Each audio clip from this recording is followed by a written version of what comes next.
परिचय। एक अध्यापक पहले दिन आपकी कक्षा में आए हैं। आप अध्यापक को क्या कहते हैं? आप सभी अध्यापक को सुप्रभात कहते हैं।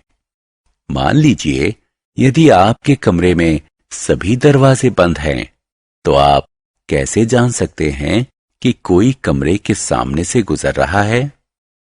जी हां, ये आप उस व्यक्ति के पदचाप की ध्वनि सुनकर जान सकते हैं। इस पाठ में हम ध्वनि के बारे में सीखेंगे। उद्देश्य। इस पाठ के अंत में आप निम्न करने में सक्षम हो जाएंगे। यह समझने में कि ध्वनि कंपन से उत्पन्न होती है। वाद्य यंत्रों के बारे में जानना। वाद्य यंत्रों की ध्वनि को पहचानना। यह समझने में कि ध्वनि मनुष्यों द्वारा कैसे उत्पन्न और संचारित की जाती है। यह जानने में कि ध्वनि संचरण के लिए माध्यम की आवश्यकता होती है या नहीं। द्रव और ठोस में ध्वनि के संचरण को समझना। मानव कर्ण की क्रियाविधि समझना। कंपन के आयाम, आवृत्तकाल तथा आवृत्ति को परिभाषित करना। प्रबलता तथा तरत्व में विभेद करना। श्रव्य और अश्रव्य ध्वनियों की व्याख्या करना। शोर और संगीत में भेद करना। ध्वनि प्रदूषण और उसकी रोकथाम के उपायों को समझना। ध्वनि कंपित वस्तुओं द्वारा उत्पन्न होती है। ध्वनि दबाव का विक्षोभ यानी डिस्टरबेंस है, जो किसी माध्यम द्वारा यांत्रिक तरंगों के रूप में संचरण करता है। जब किसी अणु पर बल आरोपित होता है, यह अपनी विराम या साम्य स्थिति से विचलित हो जाता है और अपने निकटवर्ती कणों पर बल आरोपित करता है। ये निकटवर्ती कण अपनी विराम स्थिति से विचलित हो जाते हैं और संपूर्ण माध्यम में यही क्रिया होती है। इससे ऊर्जा एक कण से दूसरे कण में स्थानांतरित होती है और ध्वनि का माध्यम से संचरण होता है। किसी माध्यम में एक कण से दूसरे कण में ऊर्जा के स्थानांतरण के द्वारा ऊर्जा संचरण की अवधारणा को यांत्रिक तरंगे कहते हैं। वह ध्वनि तरंगे जो गतिमान कणों के समांतर गति करती हैं, अनुदैर्ध्य तरंगे कहलाती हैं। हालांकि दूसरी तरह की तरंग उत्पन्न करना भी संभव है। वो तरंगे जो गतिमान कणों के लंबवत दिशा में गति करती हैं, वो अनुप्रस्थ तरंगे कहलाती हैं।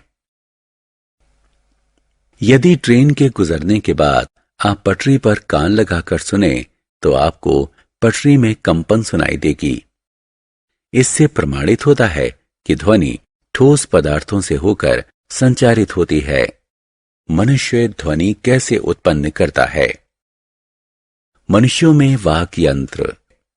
मनुष्यों में ध्वनि वाक यंत्र अथवा कंठ द्वारा उत्पन्न होती है।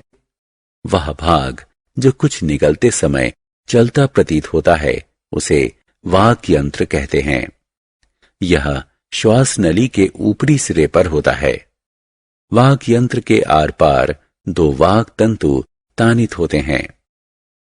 जब फेफड़े वायु को बाहर निकालते हैं, तो वाक तंतु कंपित होते हैं, जिससे ध्वनि उत्पन्न होती है।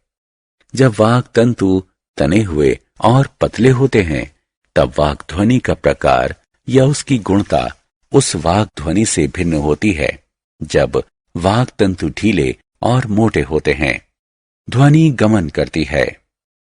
ध्वनि संचरण के लिए माध्यम की आवश्यकता होती है। एक हवा भरे जार में विद्युत घंटी रखिए। आप विद्युत घंटी की ध्वनि सुन सकते हैं। अब निर्वात पंप की सहायता से इस जार की हवा को निकाल दीजिए। जब आप जार से हवा को निकालते हैं, तो आवाज कम होनी शुरू हो जाती है। पूरी हवा निकल जाने पर आवाज पूरी तरह खत्म हो जाती है।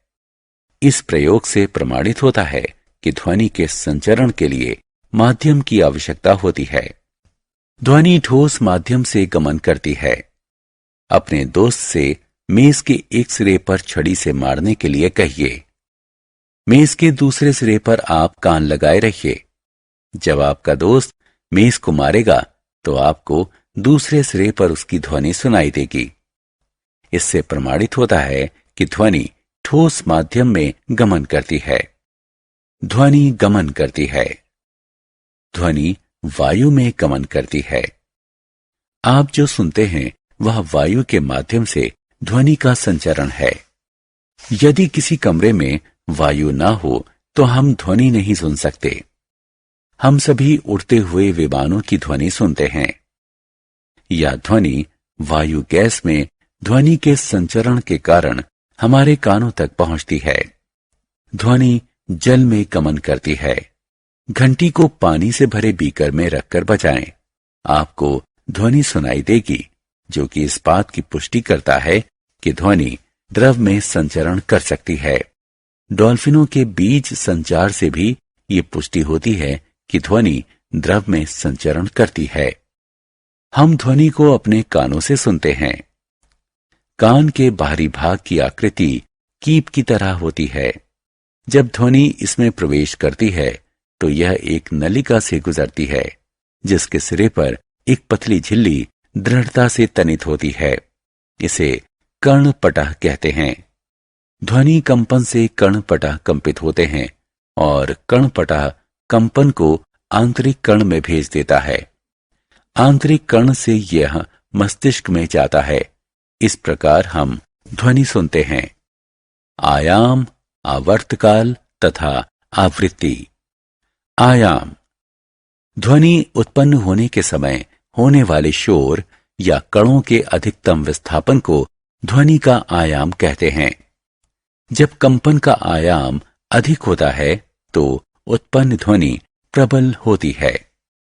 जब आयाम कम होता है तो उत्पन्न ध्वनि मंद होती है। ध्वनि की आवृत्ति। प्रति सेकंड होने वाले दोलनों को दोलन की आवृत्ति कहते हैं। आवृत्ति को हर्ट्ज यानी HZ में व्यक्त करते हैं। प्रबलता तथा तारत्व। प्रबलता कंपन के आयाम पर निर्भर करती है। ध्वनि की प्रबलता ध्वनि उत्पन्न करने वाले कंपन के आयाम के वर्ग के समानुपाती होती है। यदि आयाम 2 गुना होता है तो प्रबलता 4 गुनी हो जाएगी। प्रबलता को व्यक्त करने वाला मात्रक है डेसिबल। निम्न तालिका विभिन्न स्रोतों से आने वाली ध्वनियों की प्रबलता के बारे में बताती है। 80 डेसिबल से ज्यादा प्रबलता वाली ध्वनि मनुष्य के लिए कष्टप्रद हो जाती है। तारत्व। अपनी और अपने अध्यापक की ध्वनि की तुलना कीजिए। क्या इसमें कोई अंतर है? यदि दोनों ध्वनियां प्रबलता में समान हों तो भी उनमें कुछ भिन्नता होती है। ध्वनि में यह अंतर तीक्ष्णता या तारत्व के कारण है। यदि ध्वनि की आवृत्ति उच्च है तो इसका तारत्व या तीक्ष्णता उच्च होगी। यदि कंपन की आवृत्ति निम्न होगी तो तारत्व या तीक्ष्णता निम्न होगी, जैसे कि ड्रम का कंपन। श्रव्य ध्वनियां। हम 20 हर्ट्ज से 20,000 हर्ट्ज के बीच की ध्वनियां ही सुन सकते हैं। इन ध्वनियों को श्रव्य ध्वनियां कहते हैं। पराश्रव्य ध्वनियां। गिलहरियां एक दूसरे से 20,000 से ज्यादा आवृत्ति की ध्वनि में संवाद करती हैं। इन ध्वनियों को पराश्रव्य ध्वनियां कहते हैं। कुत्ते और व्हेल में पराश्रव्य ध्वनियां सुनने की क्षमता होती है। पराश्रव्य ध्वनि का प्रयोग विभिन्न अंगों का स्कैन करने के लिए भी किया जाता है। अश्रव्य ध्वनियां। जिन ध्वनियों की आवृत्ति 20 हर्ट्ज से कम होती है उन्हें अश्रव्य ध्वनि कहते हैं। संगीत और शोर। वह ध्वनि जो सुनने में सुखद हो उसे संगीत कहते हैं। हमारे पास विभिन्न यंत्र हैं जो सुखद संगीत उत्पन्न करते हैं। शोर। वह ध्वनि जो सुनने में कष्टकारी हो उसे शोर कहते हैं। उदाहरण के लिए, जब एक शीशे का कप टूटता है तो शोर होता है। ध्वनि प्रदूषण और इसकी रोकथाम। वातावरण में अत्यधिक या अवांछित ध्वनि की उपस्थिति को ध्वनि प्रदूषण कहते हैं। ध्वनि प्रदूषण के मुख्य कारण हैं वाहनों की ध्वनि, पटाखे एवं अन्य विस्फोटक मशीनें, लाउडस्पीकर इत्यादि। तेज आवाज में चलने वाला टीवी और रेडियो, कुछ रसोई के उपकरण, डेजर्ट कूलर, वातानुकूलक ध्वनि प्रदूषण के कारण बनते हैं। सारांश। आइए हमने जो कुछ सीखा है उसे संक्षेप में दोहराएं। ध्वनि वस्तुओं के कंपन से उत्पन्न होती है और यह किसी भी माध्यम में सभी दिशाओं में गमन करती है। किसी वस्तु के इधर उधर या आगे पीछे गति करने को कंपन कहते हैं। मनुष्यों में ध्वनि वाक्यंत्र या कंठ से उत्पन्न होती है। ध्वनि को गमन करने के लिए एक माध्यम की आवश्यकता होती है। ध्वनि निर्वात में गमन नहीं कर सकती। हम अपने कानों से ध्वनि सुनते हैं।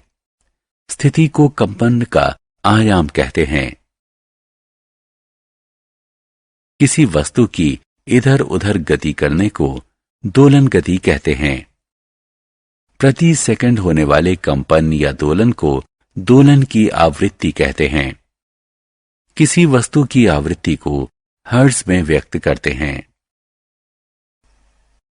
कंपन का आयाम जितना ज्यादा होगा, ध्वनि उतनी ही तीव्र होगी। कंपन की आवृत्ति जितनी अधिक होगी, ध्वनि की तीक्ष्णता या तारत्व उतना ही ज्यादा होगा। मानव कर्ण के लिए श्रव्य ध्वनि की सीमा 20 हर्ट्ज से 20,000 हर्ट्ज होती है। वातावरण में अत्यधिक या अवांछित ध्वनि की उपस्थिति को ध्वनि प्रदूषण कहते हैं। ध्वनि प्रदूषण के मुख्य कारण हैं वाहनों की ध्वनि, पटाखे एवं अन्य विस्फोटक, मशीनें, लाउडस्पीकर इत्यादि। सड़क के किनारे एवं अन्य जगहों पर वृक्ष लगाने से ध्वनि प्रदूषण को कम किया जा सकता है।